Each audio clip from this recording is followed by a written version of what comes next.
நம்ம போன்ல தினமும் 2 மணி நேரம் செலவு பண்றோம். அது மட்டும் இல்ல, கொஞ்சம் டீப்பா போனா நேரம் போறது தெரியாது. ஆனா ஒரு கேள்வி, அந்த 2 மணி நேரம் உங்கள வளக்குதா இல்ல டைம் பாஸா போயிடுதா? இன்று உங்க போன லேர்னிங் டூலா மாற்ற 3 சிம்பிள் வேஸ் பார்க்கலாம். Point 1, home screen clean. முதல்ல சோஷியல் மீடியா ஆப்ஸை ஃபர்ஸ்ட் பேஜ்ல இருந்து ரிமூவ் பண்ணுங்க.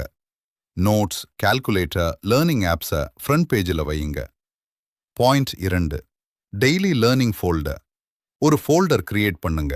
அதுல YouTube, notes, PDF reader, dictionary தினமும் 10 நிமிடம் யூஸ் பண்ணுங்க. Point 3, learn before scroll. ஒரு ரூல் வையுங்க. ரீல்ஸ் பார்க்கறதுக்கு முன்னாடி 10 நிமிடம் ஒரு யூஸ்ஃபுல் வீடியோ பார்க்கணும், ஒரு பேஜ் படிக்கணும், ஒரு நோட் எழுதணும். ஃபோனை மாற்ற தேவையில்லை, யூஸ் பண்ற விதத்தை மாற்றினா போதும். டைம் பாஸ் டூலா இருந்த ஃபோன் லேர்னிங் டூலா மாறிடும். கமெண்ட்ல ஒரு சின்ன விஷயம் சொல்லுங்க. உங்க போன்ல அதிக நேரம் எடுத்துக்கிற ஆப் எது?